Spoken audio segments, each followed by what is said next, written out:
Direito e Literatura está de volta, a Era da Técnica, este é o tema do programa de hoje. No estúdio estamos com os professores de diferentes áreas do conhecimento para ajudar a entender o assunto.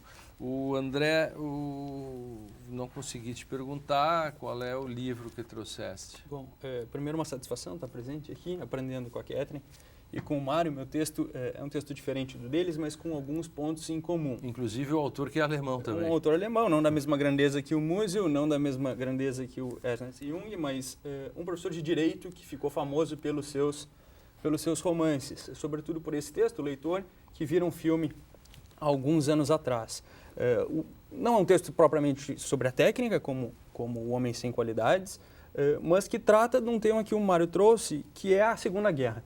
Né? Então, pode mostrar o livro. Não sei se dá para dizer assim, um dos pontos de chegada de onde é que a técnica nos levou, Bernhard Schlink. Não é um texto a mais sobre o nazismo, né? Mas o nazismo termina sendo assim o grande pano de fundo desse romance adaptado para o cinema.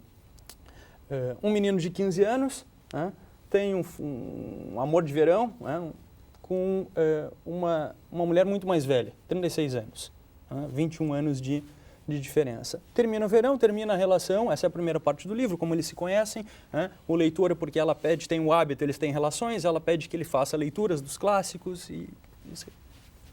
A segunda parte do livro é o julgamento. Ele vira um estudante de direito e vai assistir um julgamento sobre os crimes da época do regime nacional-socialista. Isso, se não me engano, na década de 60 já. E, para a surpresa dele, ela que tinha desaparecido da vida dele, estava respondendo por um processo que ela era uma guarda na década de 40, tendo, inclusive, trabalhado em Auschwitz. Como é que ele vai lidar com isso? Como é que ficam as questões, a culpa das gerações? Né? Trabalha bastante com isso, trabalha com o processo, trabalha com o sentido que o direito adquire. E aí tem alguns episódios no julgamento, depois a gente pode fazer uma leitura ou outra, Lênio, em que mostra que lá pelas tantas, como é que funciona o sistema jurídico, ou qual é o sistema jurídico que é colocado em xeque nesse mesmo contexto que vocês trabalharam. Né? Uma das cenas curiosas, ela é condenada, evidentemente, e depois no final a literatura vai surgir de novo como uma espécie de redenção para isso, que é uma questão que eu já provoco a Catherine para ver até que ponto que a literatura não pode cumprir o papel de romper, né, com uma ideia, com essa ideia da técnica no pior dos sentidos. Uma cena bem curiosa, Catherine, é no meio do julgamento, quando ela está sendo interrogada, isso é uma sessão do tribunal, e ela diz assim, eu não consigo entender o que vocês esperavam de mim naquele contexto, porque de fato ela não consegue entender, ela cumpria as ordens. O que eu devia fazer a não ser cumprir ordens? O que eu devia fazer? E aí ela pergunta para o juiz, o que o senhor teria feito? Por isso que eu peguei o texto, porque o réu perguntar para o juiz não está no procedimento. O procedimento não trata disso. Sim. E ele não responde, Lênio. Ele não responde no primeiro segundo, nem no segundo, e quanto mais ele demora para responder, mais constrangedora é toda aquela situação. Mas tem uma outra cena que me marcou muito, que ela, visivelmente, ela era iletrada. Ela não sabia ler. E por isso que o namorado dela tinha que ler para ela. Embora ele não soubesse disso.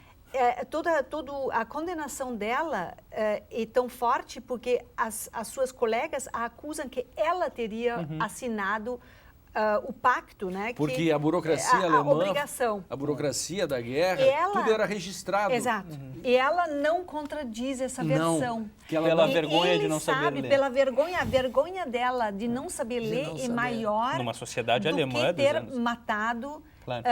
Não sei, 100 pessoas que morreram fica com naquela igreja. Quase que própria. Ele sabe disso. Ele sabe que poderia livrá-la. E ele não fala. Não fala. Então, fica esse enigma que para mim era muito marcante, claro. Né, tendo crescido como ele, claro. na Áustria, perfeito. Depois da guerra, e sabendo dos segredos terríveis dos nossos pais, que nós nunca íamos desvendar. Esse peso, né, que o nazismo está ainda presente na geração seguinte. E nesse dilema, Mário, dele contar ou não contar no julgamento, olha, ela não sabia ler, me dei conta que ela não sabia ler, ele vai conversar com o pai. E o pai é um professor de filosofia. E o pai é um kantiano. E o pai responde para ele com um imperativo categórico. Diz, olha, tu não vai fazer para o outro aquilo que tu entenda que seja uma norma geral. Que tu não... E aí, a partir disso, ele diz, se ela não quis contar que era analfabeta e quis eu não assumir tenho toda direito essa culpa, não sou eu que vou ter o direito maior do que o dela de desvendar esse mistério.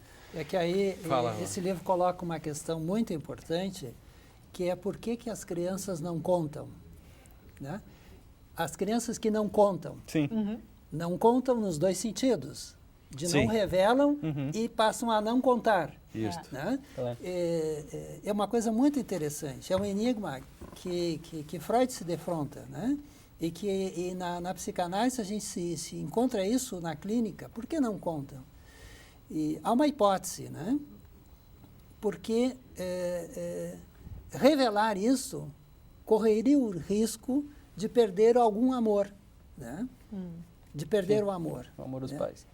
E isso é a dimensão da vergonha, né? Porque a vergonha é, de certa forma, contar, não é? Sim, Então, se ela contasse que era analfabeta, Claro. O que ela perderia, não é? exatamente. E poderia salvar a vida. Sim. Então esse Salvar, ela não foi morta, né? Mas, Sim, mas sim. a Mas questão ela- da prisão. Sim. 20 anos de prisão. A prisão é pesada. na verdade, ela é condenada à prisão perpétua, né, e depois termina sendo anistiada. Quando está com o dia para sair, Sim. ela se enforca. Ela se enforca É. porque ele diz que É. ele dá a entender que ele não quer Sim, que ele não vai retomar acompanhar. a relação com ela. Bom, a técnica, posso perguntar para vocês, na medida que trouxeram 3 textos que joga a técnica, a crítica à técnica, de um lado até uma ode, de outro lado uma crítica, E até onde nos levou, né? até onde nos levou. E a técnica, digamos, está impedindo nossa reflexão. Nós estamos ficando, digamos, obnubilados pela técnica, nesse sentido de que ela é uma espécie de fundamento inconcurso, assim explicar, é um fundamento que se basta e, portanto, impede o nosso processo de reflexão nas diversas áreas do conhecimento. Musil tem ideias muito interessantes sobre o impacto que tem a técnica sobre nós. Um detalhe, Musil não é um artista simplesmente, ele primeiro era oficial na Primeira Guerra, depois era engenheiro, com trabalhos relevantes, ele até inventou um aparelho importante para a psicologia da Gestalt, e ele era matemático, então ele dominava o campo científico da sua época, ele reflete muito sobre as modificações que a técnica traz para o pensamento moderno. Então, uma das coisas que o inquieta muito e sobre o qual ele escreve muito no Homem Sem Qualidades e nos seus ensaios é o impacto que o entusiasmo tecnológico deixa sobre nossa linguagem e como as metáforas que nós usamos, a linguagem que nós usamos, modifica as nossas atitudes. Então, por exemplo, ele critica a aceitação pragmática da exploração utilitária da técnica, inclusive pelos futuristas, Marinetti, pelas vanguardas artísticas que querem ser engajados na sociedade e na política. Ele vai dizer, essa atitude, ela leva a aceitar com malhas, pouco a pouco, certas conclusões que são da ordem dos políticos e dos pragmáticos da política e que leva, por exemplo, a esses lamentáveis incidentes que até Lukács, quando ele é acuado na União Soviética, né, ele vai falar da liquidação da vermina parasita, indiciando os seus próprios colegas artistas, apropriando-se, num contexto político, das metáforas da invenção dos gases tóxicos, que depois, né, 2 anos depois, os nazistas vão usar para extermínio. Mas me parece que a questão da técnica teria que se ir adiante no ponto de nevrálgico. Primeiro que nós falamos era da técnica. Bem, o que é uma era, né? É uma época, um princípio epocal. Isso. Então tem algo Ele organizador. fundamenta. Né? Então, um elemento da técnica, não a técnica como em si, o instrumento, né, e aperfeiçoamento, ou a técnica como a potencialização da violência, que é a guerra, né? Mas o que ela nos promete? Se o século XIX nos prometia o ideal burguês de liberdade, de autonomia, né, o que o século XX nos promete com a técnica? Bom, ela prometia emancipação, maior liberdade, maior expansão. Acho que muito mais do que isso.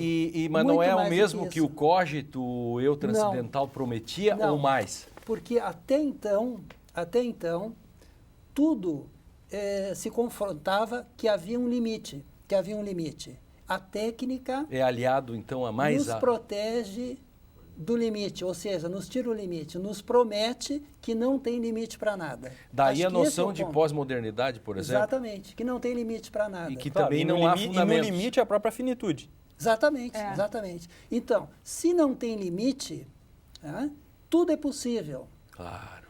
A consequência disso, no meu laço com o semelhante. E no direito isso acaba sendo nem o direito é limite. Nem o direito. E a interpretação do direito passa a ser algo absolutamente pragmático, pragmaticista, e ele mesmo não limita mais nada. Tudo é possível. Tudo é possível. Quer dizer, Deus morreu e, enfim, Marx morreu, nem eu estou me sentindo muito bem. Se a gente compara a ideia de tecné dos gregos, a tecné estava limitada pela natureza, a madeira. A madeira põe um limite, né? Se eu quero fazer um móvel, eu tenho que escolher a madeira. A ideia de produção. Tem outro limite. Agora, a matéria artificial, o plástico, o Kunststoff. Claro. E Muse tem também uma descrição maravilhosa do cientista e do tecnológico moderno, né? Ele diz: esse se comporta como um ciclista que pisa forte no pedal e vê nada a não ser a roda traseira do seu concorrente da frente. Claro. Então ele só pedala. Sim, essa é ótima. Ele corta a tua ideia do esse autor aqui, Humberto Galimberti, Tecné e Psique e Tecné. É bem interessante também, porque vai nos ajuda. Não vou tratar dele aqui, mas também de vez em quando eu trago alguns aqui para mostrar sobre essa questão da técnica como uma cega esperança, a técnica como Deus, a técnica como sistema, enfim. O Galimberti fala bem isso. E na volta eu vou fazer uma provocação com o Musil também. Direito e Literatura vai agora para o intervalo, esquentou com essa questão agora há pouco. Na volta, prosseguimos. No próximo bloco, vamos falar sobre a era da técnica e aí o direito e o que isso tudo tem a ver. Fique com a gente.